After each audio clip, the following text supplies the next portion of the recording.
Bom, olá a todos e todas. Eu sou o Cristiano, eu sou professor, licenciado em Letras e Pedagogia, sou mestre e doutorando em Educação pela Universidade Federal do Rio Grande do Sul, localizado no sul do Brasil. Sou orientando da professora Jane Felipe e essa pesquisa ela se relaciona com a minha tese de doutorado que está em construção. Bom, então o estudo é intitulado Violência/Abuso Sexual contra Meninos, uma análise das masculinidades e dos silenciamentos no Brasil. Bom, então para uma introdução, durante o trabalho a gente sempre vai usar violência/abuso sexual, entendendo que a violência sexual ela pode ser em forma de abuso intrafamiliar, extrafamiliar e também pode ser em forma de exploração sexual, né? Pornografia, prostituição, turismo, com tráfico. Então, nós sempre vamos marcar que é violência/abuso sexual que estamos falando. Bom, alguns dados e estatísticas do Brasil.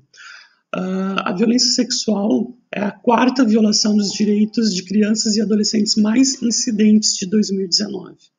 O percentual de vítimas de estupros de 2016 no Brasil registrou que 50,9% dos casos ocorreram com crianças. Entre 2011 e 2017, 25,8% das vítimas de violência sexual eram do sexo masculino. E entre as ocorrências de estupros de vulnerável registrados aqui no Brasil em 2019, 15% dos casos foram com vítimas masculinas, porém, esse percentual ele pode chegar até 30% no recorte de 4 a 10 anos de idade. Então, a gente fez uma pesquisa bibliográfica, né, sobre violência sexual com esse recorte de gênero. A gente viu que as pesquisas envolvendo a violência sexual contra os meninos elas começaram a surgir a partir da década de 70, né, e a gente vê até hoje que essas políticas de atendimento, de proteção às crianças e adolescentes, elas têm sido muito mais direcionadas às vítimas do sexo feminino, né, e até grande parte dos estudos abordam essas vítimas por acreditarem que o abuso sexual cometido contra os meninos seja algo incomum, né, que traz pouco impacto à vida deles. Mas os meninos vítimas desse tipo de violência apresentam sim diversas consequências, principalmente consequências psicológicas, nas relações interpessoais e também na escola, né. A gente percebeu também, estudando mais a fundo, que a área da psicologia ela é dominante nos trabalhos que pesquisam sobre a violência sexual, porque é esse profissional, a gente acredita que mais atende esse tipo de demanda, por isso esses trabalhos que predominam mais da área da psicologia. Mesmo aparentemente em menor número, os casos de violência sexual masculina, eles ocorrem e necessitam da nossa atenção.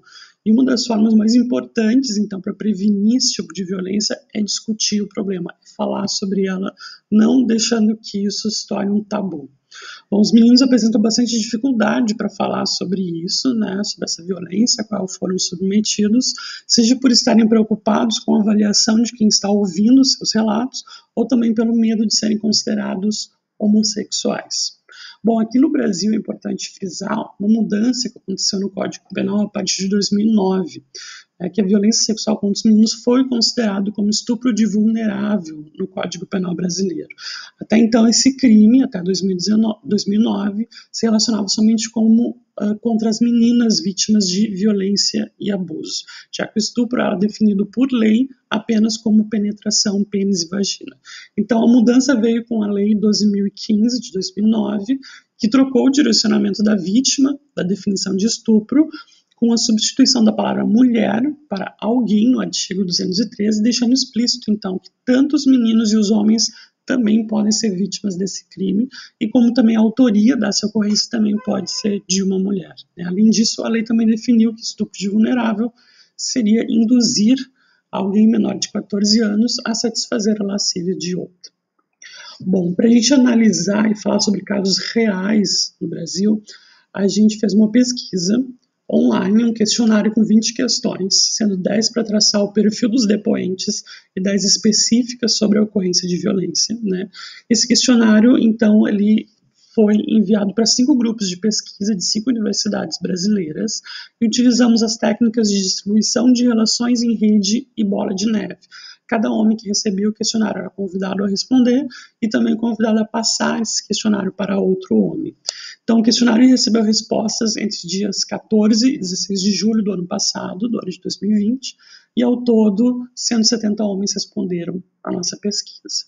Bom, o perfil dos depoentes, a idade tinha entre 18 e 67 anos, 54,1% brancos, a maioria residente nos estados brasileiros do Rio Grande do Sul, Rio de Janeiro e Mato Grosso do Sul. A maioria tinha graduação completa, grande parte era professor, estudante ou psicólogo.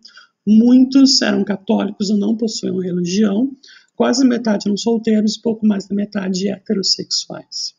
A primeira pergunta: você considera ter sido abusado sexualmente na infância? 56,5% não e 43,5% sim.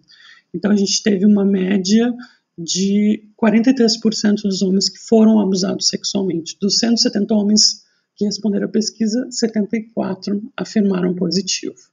Então, o perfil desses depoentes que foram vítimas: idade entre 20 e 60 anos, pouco mais da metade negros, pouco mais da metade homossexuais.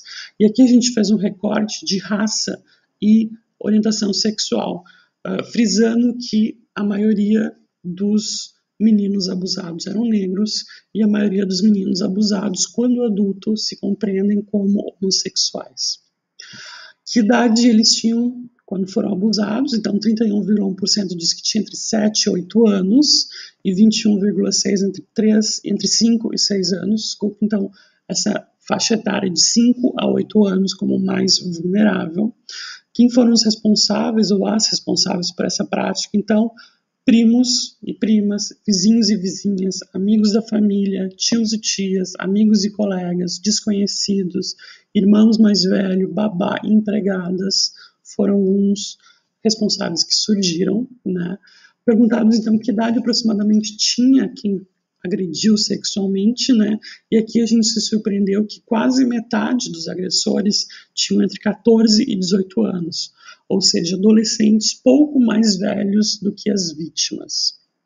Em que circunstâncias, então, ocorreram esses abusos? Né? Metade diz que foi na própria casa da vítima, 21% na rua, 14% na casa do agressor ou da agressora, ou em outra casa que frequentava. Né? De que maneira tal experiência lhe afetou na época? Né? Grande parte não entendeu o que aconteceu, muitos sentiram medo associado à vergonha, tristeza e isolamento. Né? E aqui a gente traz 3 falas de homens que responderam. Né? Não processei muito, a não ser a ciência de que era algo proibido. Outro disse: muita culpa, me senti sujo e me fez me fechar totalmente para a minha sexualidade. E um terceiro disse: na época não dimensionei o ocorrido, mas parei de brincar na rua e me isolei em casa. E a gente também perguntou de que maneira tal experiência vivida na infância afeta esses homens nos dias atuais. Então a gente percebeu que a maioria tem dificuldade de se relacionar afetiva e sexualmente com outra pessoa, problemas com a própria sexualidade e o sentimento de culpa e insegurança. Então aqui eu trago mais 3 excertos. Não consigo me relacionar afetivo e sexualmente com ninguém. Outro homem disse: até hoje sou muito desconfiado com as pessoas. E um terceiro: sempre tive vergonha de falar sobre sexo e desenvolvi transtorno de ansiedade e ejaculação precoce. Bom, perguntados então se eles contaram para alguém sobre o abuso sofrido, pouco mais da metade disse que sim. E a gente questionou então para quem que eles contaram. Um disse: contei para meus familiares. O ato de violência verbal e visual foi naturalizado de forma imediata, foi inclusive objeto de riso quando relatei a situação. Outro disse: contei para o meu pai. Inicialmente ele ficou orgulhoso, depois percebeu que a moça estava me manipulando, me deixando angustiado e tímido. Ele ameaçou ir na delegacia se ela não parasse de me ligar. Aqui o papel do pai, né, que na verdade de início ficou orgulhoso e só depois que foi se preocupar um pouco. E outro falou: contei já adulto, mas as pessoas não consideram abuso por ser uma mulher manuseando ou acariciando um garoto. A gente viu que os homens demoram muito tempo para contar sobre isso, e muito tempo também para aceitar que foram abusados por uma mulher. A gente perguntou se essa violência, esse abuso aconteceu mais de uma vez, então 3/4 respondeu que sim, né? Dizendo então a maioria refere ter sido abusado repetidas vezes e por um longo tempo, né?